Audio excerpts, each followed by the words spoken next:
I've checked with the town, occasionally they have a program going. If anyone wants that, the Harold Parker State Forest telephone number at the headquarters is 978-686-3391. It's It's on there? Wow, good.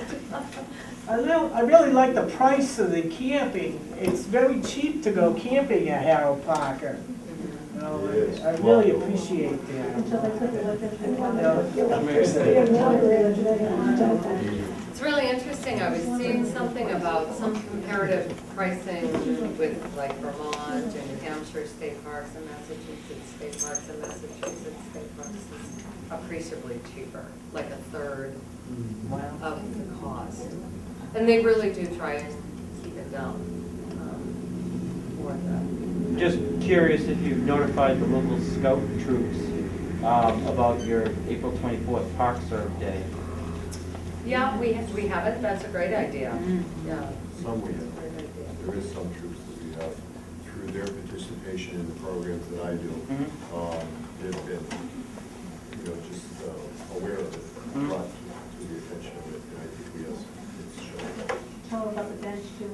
I think we did the scout Yeah, project. the bench.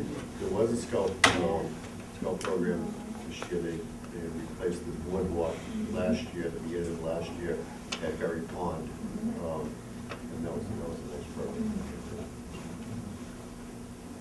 I'm new to the park. Can you park along the roads if you pull over? People Getting some of do. the trails, People but do. it's not allowed, but you can for a short term. You will, I don't want to say you will never get a ticket. You're best to park in a designated Right. parking area, obviously. And if you're on the road, you're probably gonna get, so it's really best to park. If you park at the headquarters, there are a lot of places you can walk from there. And I think until the campground opens on Memorial Day, I believe you can park right by that gate, right? You can. Right, there's no fixed rate, but, Yeah, Yep. and a lot of people like to park and walk around the campground because it's paved. There are also trails that go through the middle of the campground that are really kind of nice. But it is paved in there. I know we have a lot of young mothers with strollers and stuff because it is a paved road.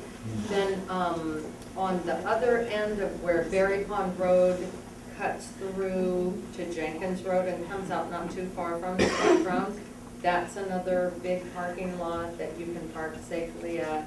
The Avis Land over on Harold Parker Road, you can park there. A lot of people do pull their cars off the side of the road. Admittedly, it's like something that people have always done. And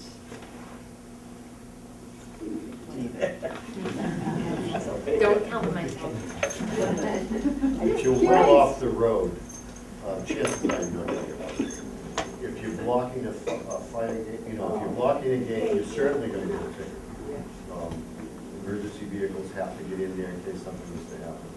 So, but if you're off of the road and not impeding traffic or anything like that, I'm sure you're gonna be fine. Especially with the handicaps.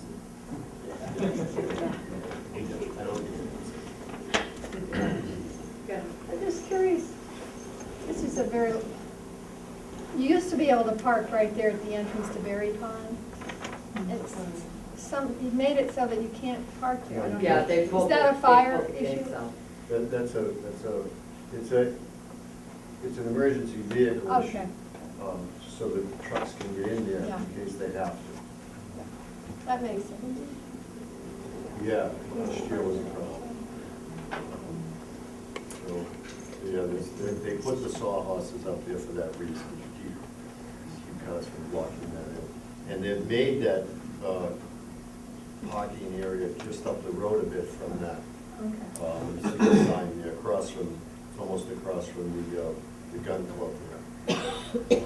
But that pavilion And gate the pavilion is now is left open. open. Yes, it is. Most of the time, and that's quite a big parking lot. That parking lot can accommodate 20 cars anyway, Yeah, right? 20, Steve 25 David opened that cars. for all winter, yeah, he Yeah. plowed it actually all winter, so. So there are plenty of designated parking areas that you could park in and walk from. The end of the side road is amazing, but then you kind of pull off the road. It's hard because Harold Park is so spread out that to put in, specific parking, it's tough.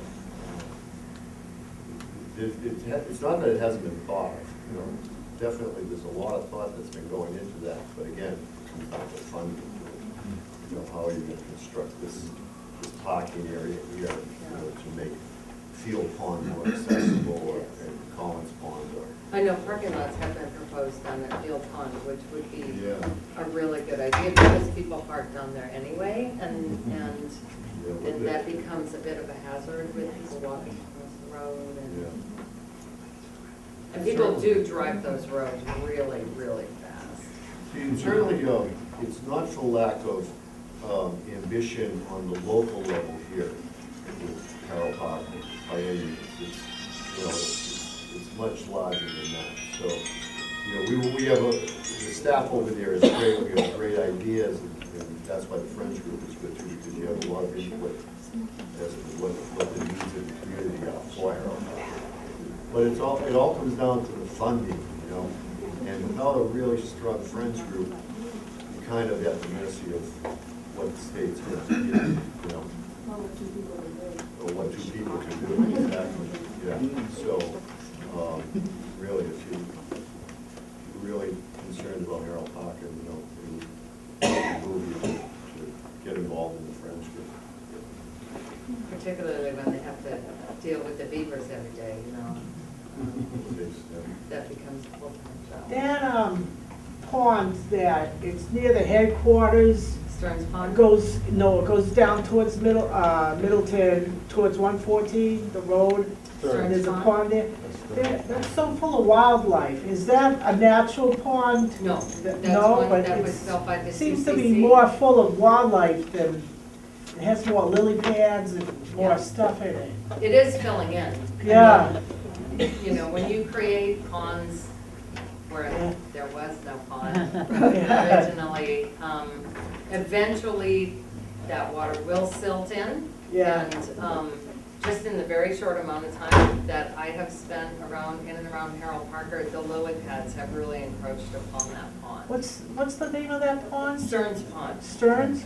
Yeah, where you cross, going to 114, you cross it on Yeah. both sides, and on going out to 114, the left-hand side there is very, very shallow at this Yeah. point. Yeah, it has a lot of lilies that are really coming in. Yeah, it seems like there's more wildlife than the other ponds. Yeah, I mean, I think it's fantastic, but. Yeah, it if is, you want- yeah. Yeah, Yeah. it eventually will become dry land. Oh, yeah? Very shallow. Yeah, when I was a kid in the 60s, you had a beach there, Yeah. like Berry Pond, you had. They used to be a day-use area. Right. And then a few years ago, maybe 10 years ago, I didn't realize it, because I hadn't been there in years, as far as using it. And I decided, it was in the winter, I decided to go ice fishing. So I walked out on that pond, and I drilled a hole, and it was like 3 feet deep. And I was like in the middle of the Oh, thing. wow. So it really is filling in rapidly, because if you go back in the mid-60s, that was a real, Quite deep, was it? well, I mean, it was probably, it had to be, it was a large pond, and it was swimming, and you couldn't go swim in there now. You could walk across it now. Yeah, yeah. Well, I think I it's see like 12 Evans feet go deep. there. I think it's about 12 feet deep. Well, I drilled about a dozen holes, at least where I was. I could never find anything over 4 feet. So then I went over to Collins. Yeah, were you near where the road goes across? That's where I started from. Yeah, But then I that's very went, shallow. but then I went towards, there's some islands out there. Yes. And I went beyond. Yeah. Anyways, I just That's said, the deeper end of the pond. The dam is down by what would that be, the The east side. east side of the pond. right. The dam's down in there, so if you would take that road behind the headquarters and go down to where The original, they used to where the swim, original beach was. that's the deepest part of the pond. And if you notice in the summer, if you go down there around that road, it's completely filled in with the lilies. But if you go down to that end, the water's Yeah. relatively free. And what is the depth, 3 to 6 feet, that those lilies will grow in, not any deeper than 6 feet. So that shows you how shallow. So is that one of the reasons why you abandoned that as a beach recreation area? You know? I think it was partly sanitation was the problem. It was closed more often than it was open when my Yeah, I kids. think it was partly a sanitation problem, because they had pit toilets, as I understand. I mean, that was way before I even came to New England, so I don't remember that being in operation. But They the also Berry had an Pond issue with facility leeches, obviously. too. But I never had a problem with leeches there. I don't know where that came from, but. There are leeches at Fry Pond, there are leeches Leeches everywhere, all yeah. around. But I never had a problem. When I went in the 60s or the late 50s, I used to go to day camp somewhere in Harold Park or any of the leeches. They, we'd do swimming lessons and we'd have a thing of salt, just get rid of leeches. I mean, they were everywhere. They're no big deal. Did you go to Evergreen? Camp Jimmy Love? No, it was before Evergreen. Oh, wow. One thing that. Yeah, I was just there. mention Yes, you were about- there. I was the head one You know, year. I used to do that myself. Campfire. But that's not really the way to remove Is that what you the went? leeches. Campfire, was It's campfire? I don't remember. To take a scraper, just scrape them off. When you do that salt, I thought we they were on emit, stories. they like, they have like a, I can't remember. what I want to say, it's like a saliva type of thing, and it's like a poison thing. And that goes into it. And so the salt or any of those things, like, don't put anything on them. It's easy, best just to scrape them off, with the scraper. You have a question in the back? Berry Pond is a natural pond, right? Yes, Are there any other natural ponds? Bear Pond.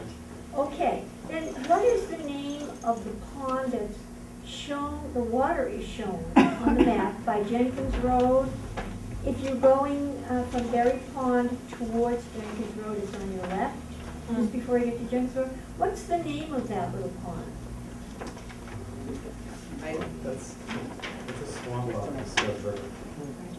Oh, that's part of the Scud River, wow, I never even noticed that. I know Yes, in I years know. gone That by, must be we behind those houses.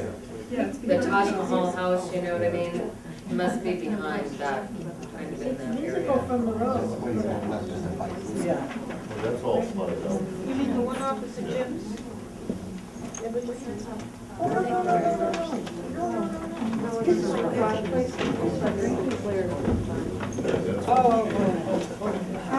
The Friends of the Library would like to give some lucky person a copy of one of our North Reading Reads books. This is the fiction title, The Soloist by Mark Salzman. And with that, we'd like to give it to the person present who's lived in North Reading the longest. So if you think you might be the person, shout out your date and we'll see if anyone else can be here. 1975. What's your date? 1975. I don't think you're going to be 48. But I had to start somewhere. 1956. 1956. 48. 48 here. 55. 48? Anybody before 48? 42. Anybody before 42? Wait a minute, she doesn't look that old. She was a baby. I think 1942 must be our winner then.